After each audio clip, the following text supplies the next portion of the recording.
kita ini para wanita juga adalah seorang anak bagi orang tua kita. Berapapun usia kita, tetap kita ini seorang anak, betul? Dan di dalam Al-Quran itu, Masya Allah, dalam Al-Quran itu dibahas selalu bergandengan.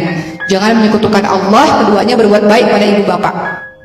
Dalam surah Luqman ayat 13-14, Ibu lihat di situ. Pertamanya jangan menyekutukan Allah. Kata Allah, ya, kata Luqmanul Hakim menasihati anaknya, ya bunayya. Surah Luqman ayat 13. Ya bunayya, la tusyrik billah, inna syirka la dzulmun adzim. Wahai anakku, jangan menyekutukan Allah, jangan menduakan Allah, jangan berdoa kepada selain Allah, jangan menyembah kepada selain Allah. Sesungguhnya kalau engkau melakukan perbuatan demikian, engkau melakukan sebuah kezaliman yang besar. Kalimat berikutnya, bakti sama orang tua. Wasainal insana biwalidayhi hamaltu ummuhu wahnan 'ala wahnin wa fisaluhu fi 'amaini an yashkur li walidayhi. Diminta untuk berbuat baik pada ibu bapak, khususnya pada ibu yang telah mengandung dalam keadaan lemah bertambah-tambah. Disuruh berterima kasih pada orang tua, berterima kasih kepada Allah. Jadi, kalau kita sudah tahu kita ini dimuliakan dalam agama ini, maka akhlak kita pun harus mulia juga dengan kedua orang tua kita. Seorang kawan pernah bercerita usahanya selalu gagal. Beliau bikin bisnis selalu gagal. Beliau merenung, kenapa ya Allah, susah sekali ya Allah dalam perniagaan ini selalu gak berhasil. Kehidupan saya selalu gak baik, selalu ada masalah. Beliau ingat, oh saya punya masalah dengan ibu saya.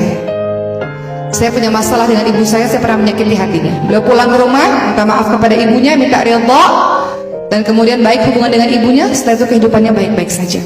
Jadi, terkadang kita juga harus mengingat kemungkinan ada terjadi kesulitan-kesulitan dalam kehidupan kita. Mungkin salah satu penyebabnya akibat hubungan kita yang tidak baik kepada kedua orang tua kita, sehingga itu yang membuat hidup kita menjadi sulit. Padahal Allah ingatkan, ridha Allah bergantung pada ridha orang tua, murka Allah bergantung pada murkanya orang tua. Jadi kalau kita ingin hidup kita baik-baik saja, hidup kita lancar, usaha lancar, maka kita kembali kepada kedua orang tua kita. Beruntunglah bagi para ibu yang ada di sini yang masih punya orang tua, karena kita mendapatkan dua keuntungan, yaitu kita bisa mendapatkan doanya dan nasihatnya. Karena kalau mereka sudah tiada, kita kehilangan dua hal itu.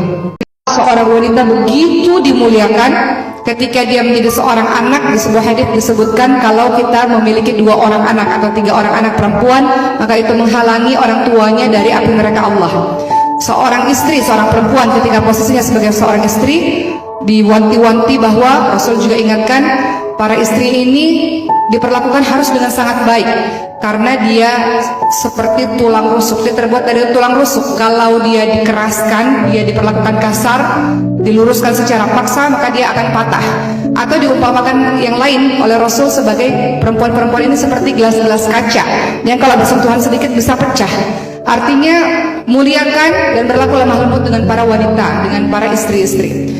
Berikutnya ketika posisinya menjadi seorang ibu juga dimuliakan.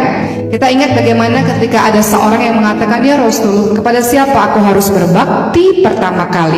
Maka Rasul mengatakan, ibumu, kemudian ayah. Karena seorang ibu melakukan sebuah hal yang tidak bisa ayah lakukan, yaitu mengandung, melahirkan, menyusui. Jadi dalam setiap posisinya perempuan di dalam Islam itu sangat-sangat dimuliakan.